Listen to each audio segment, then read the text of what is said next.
This is the Bible, stories from the Old and New Testaments.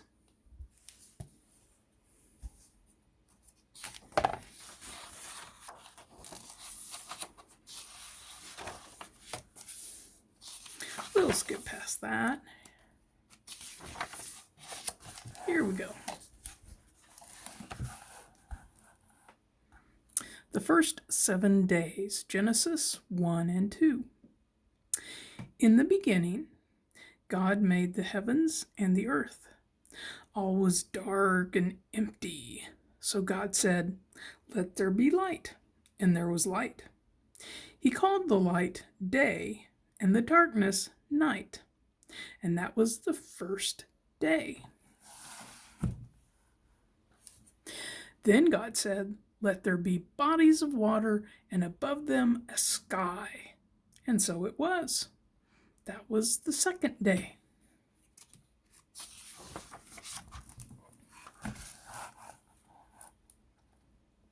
On the third day, God said, "Let dry ground appear." He called the dry ground land, and the waters he called seas. And God saw that it was good. He said, "Let plants and trees grow up all over the land. Give them seeds to make more plants and trees." And it was so. On the fourth day, God made 2 great lights, the larger one to rule the day, and the smaller one to rule the night. And he also made the stars. He set them all in the sky to give light to the earth both day and night. Down here we see that 2 great lights. This refers to the sun and the moon. We call the larger light the sun and the smaller light the moon.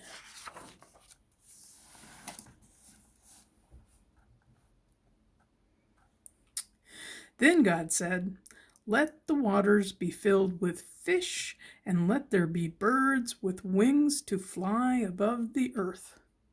And that was the 5th day.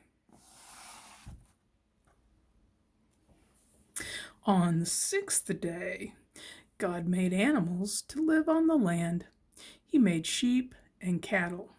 He made creatures that move along the ground.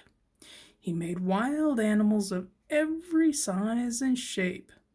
And then he said, "Let us make people in our likeness, and let them rule over the fish and the birds and all other living creatures."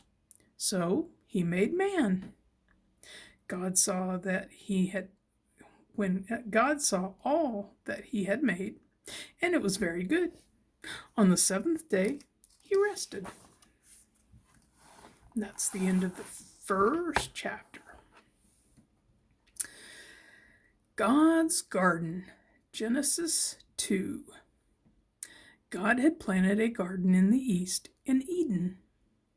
He made all kinds of trees for the garden.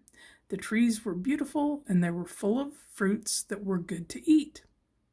God took the man he had made and put him in the Garden of Eden to look after it. The man was called Adam. In the middle of the garden, there were 2 special trees, the tree of life and the tree of knowledge of good and evil. God said to Adam, "You must not eat the fruit from the tree of knowledge of good and evil, but you may eat the fruit of any other tree in the garden." And down here we have a special note that says Adam. The Hebrew word for Adam means of the ground or from the red earth, and is also used as a general word for humankind or people. God saw that it was not good for the man to be alone. He filled the garden with every kind of bird and animal. Adam named them all.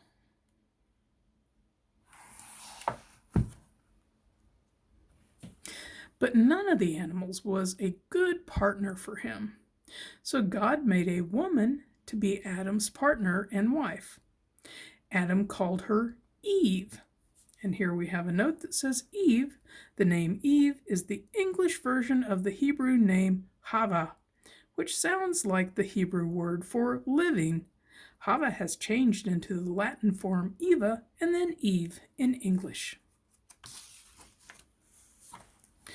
Ooh, the snake in the garden, Genesis 3. Adam and Eve ruled over all the animals in the Garden of Eden, but the snake was very sneaky. He led Eve to the tree of knowledge of good and evil. He said to her, "Why don't you eat the fruit from this tree?" Eve said, "God told us not to eat that fruit." The snake climbed into the tree. "But it is the best fruit of all," he said. "It will make you wise. It won't hurt you." Here we have a note that says, "Eat the fruit." By encouraging them to eat the fruit, the snake is tempting Adam and Eve with the desire to be like God and know what God knows.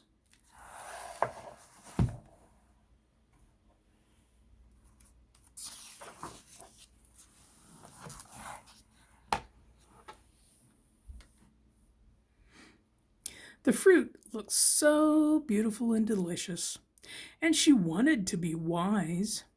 So Eve ate some, and she gave some to her husband. Adam knew he should not eat it, but he did. All at once, Adam and Eve felt ashamed. They hid from God.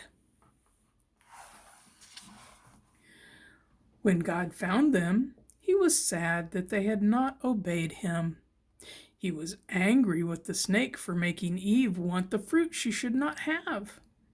He said to the snake, "Because you did this, you will crawl on your belly, and you will eat dirt all the days of your life."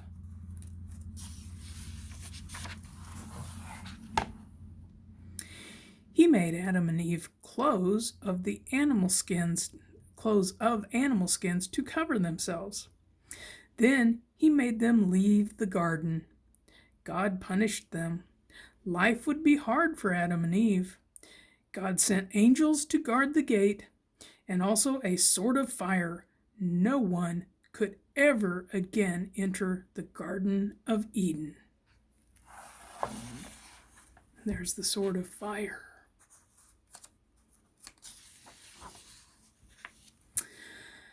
And that's where we'll stop for today.